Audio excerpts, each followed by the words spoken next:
Bonjour et bienvenue dans cette nouvelle édition d'Africa News Today. Je suis Ali Bamba Diabito. Voici les titres de la semaine. Les congrégations se suivent et l'Église catholique poursuit un deuil de 9 jours à la suite de l'enterrement du défunt souverain pontife qui a eu lieu samedi. 2 cardinaux africains sont pressentis parmi les potentiels candidats au pontificat de l'Église catholique. La date du conclave pour la succession du pape François est encore attendue. L'année 2024 a battu tous les records d'investissement militaire depuis la fin de la guerre froide. C'est le rapport publié lundi par un important groupe de réflexion sur les conflits.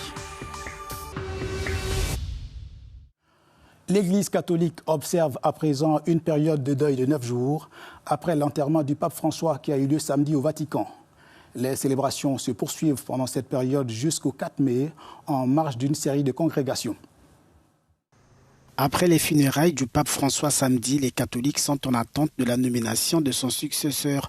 Le conclave des cardinaux qui doivent élire le futur souverain pontife commence le 7 mai. Les supputations sont déjà en marche sur les favoris. Les cardinaux sont interrogés sur le cas inédit d'un pape issu du continent africain. Ce que je chercherais, c'est un pape qui connaît le fonctionnement du Vatican. Pour moi, son origine n'est pas si importante. Mais bien sûr, ce serait un grand honneur pour l'Afrique de recevoir. Même si nous obtenons un bon nombre de votes pour une personne africaine, ce serait un bon signe. C'est là que l'Église est particulièrement dynamique et en croissance constante. Le vote pourrait mettre à nu des divisions entre partisans de l'engagement de François en faveur de la paix et les conservateurs concentrés sur les doctrines fondamentales de l'Église. Espoir d'unité. Nous commençons maintenant par la prière et le désir de trouver une figure ayant le courage de continuer avec sa propre voie. Il n'a pas besoin d'être le même que François, mais il ne doit pas perdre la voie tracée par son prédécesseur. 35 cardinaux âgés de moins de 80 ans sont appelés aux urnes. Leur conclave aura lieu dans la chapelle Sixtine au Vatican. Le vote se déroulera à huis clos et peut durer plusieurs jours.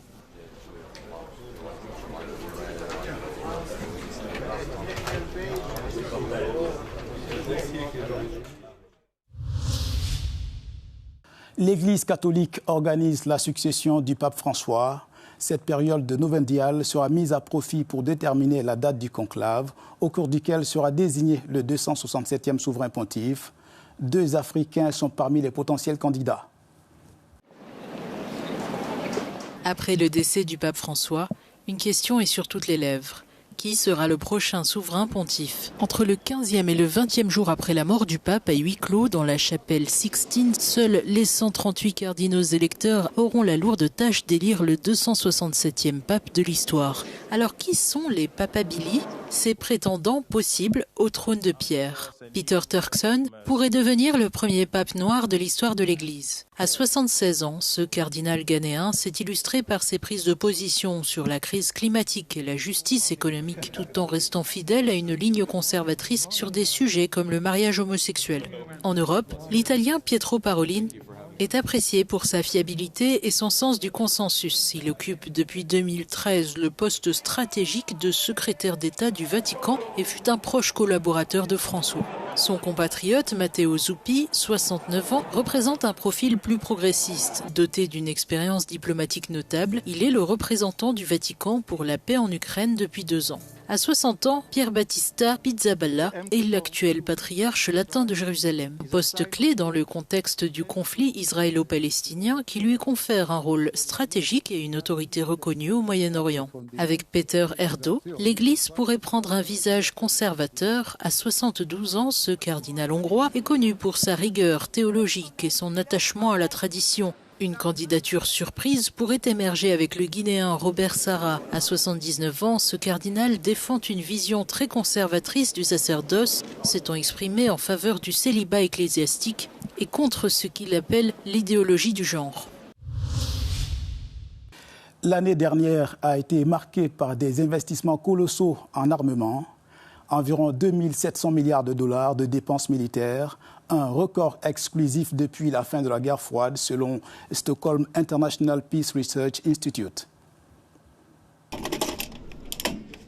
Selon le dernier rapport du CIPRI, l'Institut international de recherche sur la paix de Stockholm, les dépenses militaires mondiales ont connu leur plus forte progression depuis la fin de la guerre froide, atteignant 2 718 milliards de dollars en 2024. Une envolée de 9,4% sur un an qui marque la 10e année consécutive de hausse.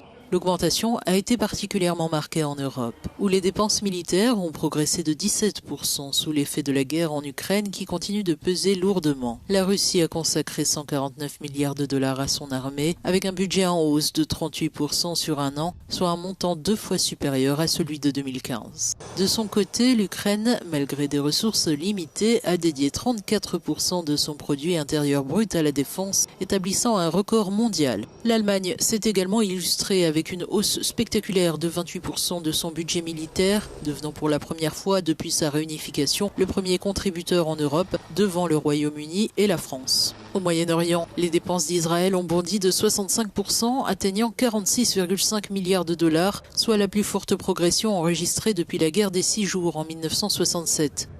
Avec 997 milliards de dollars investis, les États-Unis conservent leur rang de première puissance militaire mondiale. Deuxième au classement, la Chine poursuit son effort massif avec 314 milliards de dollars investis, marquant sa 30e année consécutive de hausse. En République démocratique du Congo, le Nord Kivu célèbre les 100 ans du parc national de Virunga. Ce patrimoine mondial de l'UNESCO subit les affres des conflits dans la région depuis une vingtaine d'années. Il s'agit d'une zone d'opération du M23 et d'autres groupes armés. Situé dans le Nord Kivu, à l'est de la République démocratique du Congo, le parc national des Virunga célèbre son 100e anniversaire. Classé au patrimoine mondial de l'UNESCO, le parc est pourtant fortement impacté par les conflits qui se déroulent dans la région depuis plus de 20 ans. L'espace est considéré comme un refuge pour les groupes armés, d'un côté les rebelles du M23 et de l'autre les rebelles des forces démocratiques alliées, les ADF. Il y a ici récemment vers Rumangabo que nos gardes ont été attaqués par des groupes armés en provenance du Rwanda. Il y a si pas les FDLR, ce sont les M23. Donc nous sommes attaqués par des groupes armés auxquels nous ignorons brusquement à pleine patrouille. La communauté internationale de nous appuyer et de mettre pression à ces groupes armés qui ne cessent d'attaquer les gardes à plein exercice. Un cadre qui rend la préservation de l'environnement extrêmement difficile. Je viens de sillonner beaucoup plus de kilomètres. Malheureusement, à cause de la guerre, je n'ai rien trouvé comme animaux.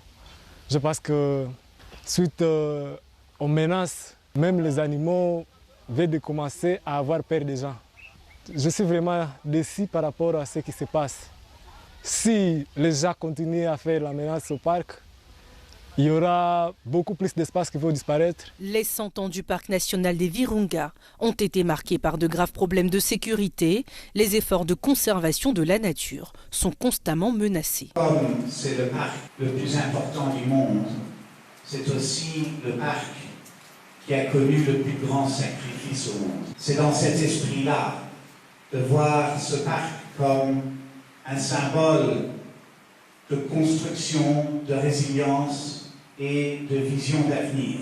Ce n'est pas un parc pour les animaux, c'est un parc où les écosystèmes naturels contribuent au bien-être de la population congolaise. Selon l'Institut congolais pour la conservation de la nature, les groupes armés gagnent environ 30 millions de dollars par an en exploitant les ressources du parc. Et comme chaque semaine dans Africa News Today, voici l'agenda hebdomadaire avec quelques dates à retenir.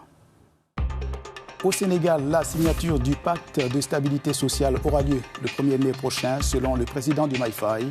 Il s'agit d'une initiative gouvernementale visant à assurer un développement harmonieux pour la période de 2025 à 2029. Ce vendredi 2 mai est la date que se sont fixées la RDC et le Rwanda afin d'ébaucher un accord de paix. Kigali et Kinshasa se sont engagés à respecter leur souveraineté respective, selon une déclaration signée par les deux pays à Washington le 25 avril dernier. Ce samedi 3 mai au Gabon, le nouveau président sera investi dans ses fonctions à Libreville. Brice Clotaire Oligui Nguema a remporté les élections du 12 avril dernier avec 94,85%.